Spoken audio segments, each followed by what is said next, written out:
for working families, for small businesses, and retirees. I still hear nearly every day from folks who say, I love the state of Maryland, I've spent my whole life here, and I don't want to leave my kids and grandkids, but I just simply can't afford to stay here on a fixed income.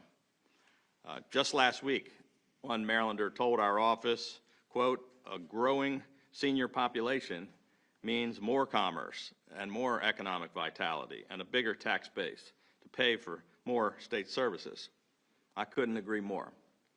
But it's not just good for our economy, it's also good for our quality of life if our seniors can have the peace of mind to stay here where they spent their lives working and raising a family and where they contribute so much. This is the one area where we are still not competing effectively with other states. And even though we're one of the best places in America to live, and we have so many great things going for us, we continue to lose many of our best citizens. Over the course of our administration, we have been successful in getting a targeted retirement tax relief passed, especially for our hometown heroes, our law enforcement, fire and rescue, corrections, and emergency personnel, as well as for military retirees.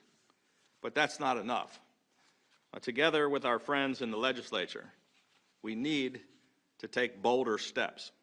So today, we are announcing the Retirement Tax Reduction Act of 2022, which will eliminate every single penny of state retirement taxes in Maryland, providing $4 billion in relief to Maryland's deserving retirees.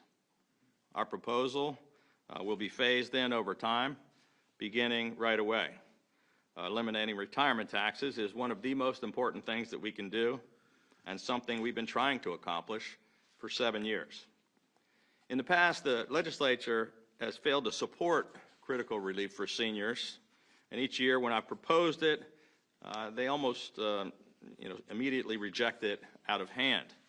And they always have a similar response. They say, we just can't afford it. Well, with our increased revenue, our record surplus, and our growing economy, our fiscal health is now stronger than ever before, so we can afford it, and we must do it. What we cannot afford is continuing to lose more retirees year after year. All that is needed is the political will on both sides of the aisle, and I'm ready and willing to work with anyone to finally get this done for Marylanders. We're also introducing the Working Marylanders Tax Relief Act of 2022, which would make the enhanced earned income tax relief from our historic Relief Act of 2021, the tax cut, make it permanent in order to provide working Marylanders another $650 million in tax relief. This was one of the most successful provisions of the Relief Act. It was passed nearly unanimously and with the support from Democrats and Republicans, and hardworking families should not have to worry that this critical tax relief is going to be taken away from them. One of the most transformative initiatives that we've launched since I became governor is More Jobs for Marylanders Act, enacted in 2017 and then expanded again in 2019. This critical program incentivizes and encourages manufacturers and other businesses to create more jobs where we need them most. The results of the More Jobs for Marylanders initiative speak for themselves. Maryland is no longer losing manufacturing jobs. We're adding them. We went from being 50th in America to adding more manufacturing jobs over the last 5 years than 39 other states. The program has already helped dozens of companies, including Alertus Technologies, Caldwell Manufacturing, Clipper City Brewing, Alliant Tech Systems Operations, just to name a few. And nearly half of all the major economic development projects that we have in the pipeline here in Maryland are manufacturers, and they represent more than 10,000 new jobs. To continue to incentivize even more investment and even greater job creation across the state, today we are announcing the More Jobs for Marylanders Act 3.0 in order to extend the More Jobs for Marylanders program for another 5 years through 2027 to continue to make our state even more attractive, a more attractive place for manufacturers to start new businesses and to create jobs. Today we are also proposing additional small business tax relief by eliminating the $300 annual filing fee that is required for any entity that registers with the state electronically. It's another needless and costly piece of red tape for our smallest of businesses, and we're doing away with it altogether. We're also going to eliminate the $100 annual filing fee for family farms. This reform would make Maryland the first state in the country to provide a zero-fee option for all businesses for all these types of filings. Finally, we are introducing the Project Restore Act of 2022 to codify and make permanent Project Restore, which is one of our most successful COVID-19 recovery initiatives. We have already had an overwhelming response to the program, awarding grants to businesses in nearly every single jurisdiction. And this bill will allow us to drive even more jobs and investments to our small towns and main streets for years to come. With all of the important announcements that we're making today, we are continuing our focus on delivering exactly what we promised: real, long-term relief for hardworking Marylanders, small businesses, and retirees, creating more jobs and more opportunity in every corner of the state, and continuing to lead the nation in economic recovery so that our state comes back even stronger and better than ever before. With that, we'd be happy to take some questions.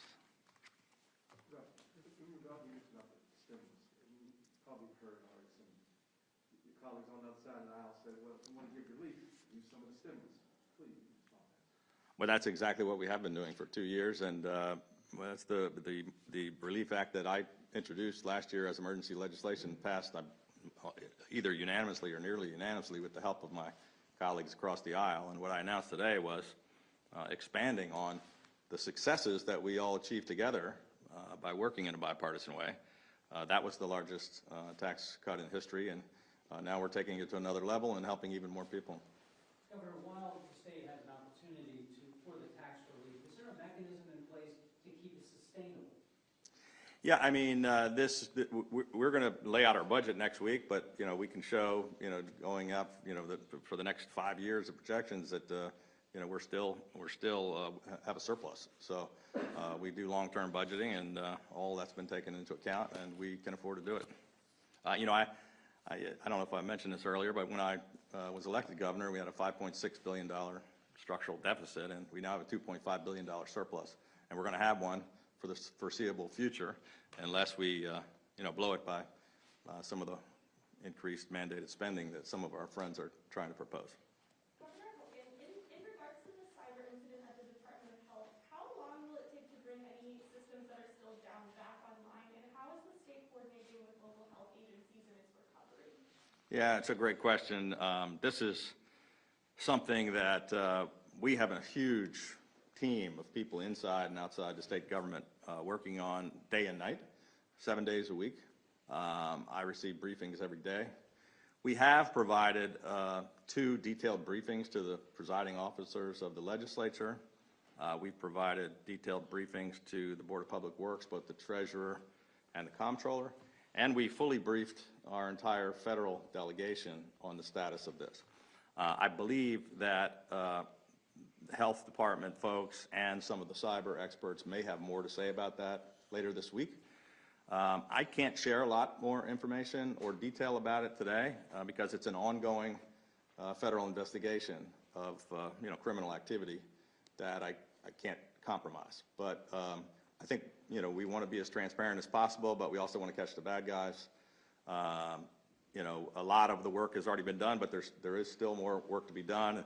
The concern is that if you try to flip everything back on too fast, you run into the same problems they've had in states across the country, like Texas, where you lose hundreds of millions of dollars and people's data is compromised. And that has not happened here, but it's a little slow to get some of the systems up, and they've had to do workarounds. And but you know, it's not a great situation, but it's a lot better than it could be. Governor Hogan, do you have any updates on getting any information from the state's attorney's office when you requested some data from her? Yeah, I mean, we did not get the data, and we're going to continue to press for the data. I know that, you know, the President of the Senate is also interested in the same data and sent a letter to her.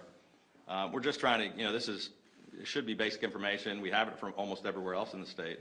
We're not getting it from her office. You know, she instead lashed out and, you know, started attacking me personally when all we're looking for is the data that she needs to provide to the state, and we're going to continue to press for that. How long are you willing to wait before some of that funding is frozen? I'd rather not say. Governor, this is going to be your last full-time session coming up. Can you tell us about plans for the future? There's been talk about some overtures and encouragement for you to run for U.S. Senate. Do you have any thoughts about doing that? Are you interested in running for U.S. Senate? Well, you know, as you mentioned, we're about to start my last legislative session. I think a week from today, I will begin my 8th year as governor. So we have a little more than a year left in this job, but it's a pretty all-consuming job. So as I've said a million times, I don't have a burning desire to serve in the U.S. Senate, and I do have a burning desire to continue to focus on this job completely every day. And that's what we are doing. We're in the middle of a couple of crises, which we're trying to handle as best we can. We have a terrific team of people working. I'm really proud of all the work they've been doing over the past 7 years, and we hope to continue to run through the tape and finish the job. You know, we've got a little more than a year left. We're going to land the plane, run through the tape, and finish the job they elected us to do. And then, you know, I know a lot of people are speculating. My answer is the same it's been every time they've asked me for the past year, and that's that I'm not really interested in what the future political possibilities might be. I'm just focused on the day job. Does that include future plans for running for president? I've said the same thing just about, and that is, you know, there's plenty of time to worry about that. We just started 2022. Certainly don't have to start talking about 2024. Governor, back on the COVID front, would you like to see a mandate for boosters for the state workforce? No. We are one of the most vaccinated states in America. We're 92.6% vaccinated. You know, I'm not sure how much better you can do than that, whether you have a mandate or not. We're doing much better than most of the states or the folks that have mandates. So we're going to continue with the very successful strategy that we've done over the past 22 months, which, you know, I think is the way most people are happy with. You proposed tax cuts before on retirees in Maryland, and the legislature has largely ignored or rejected those. Going much further this year to 100% tax, do you think you have any chance when you haven't been able to get any traction with previous? I don't see how it couldn't pass, quite frankly, when you have, you know, this is something that people are, you know, been demanding for a long time. It's the reason I was elected governor twice. It has the overwhelming, enormous support across the state. We can't afford to do it. They did pass, I did convince them to pass the largest tax cut in state history last year in the middle of the pandemic, which is no other Republican governor in America has passed a tax cut with a Democratic legislature. So why we couldn't expand on that and do it again, I don't know. I would, you know, I don't quite agree with, you know, we actually did pass retirement tax cuts 4 times. So we proposed eliminating all retirement taxes for military retirees, and they took a little chunk of it and said, we'll eliminate the first 10,000 of taxes, and then we did the same thing for hometown heroes with cops and firefighters and first responders, and they said, no, we're not going to eliminate it, but we'll give you first 10,000. I came back again for all of it. They doubled it. So we got 4 different retiree tax cut bills passed already. And nobody actually disagreed with the goal of eliminating the retirement taxes. They simply said, you know, we're not in a position we can't afford to do this. And now we're going to show them that we can't afford to do it, and it's what we should do. Last question. Yeah. Anybody else? In terms of housing, sir, and COVID-19, there's been some idea of the state.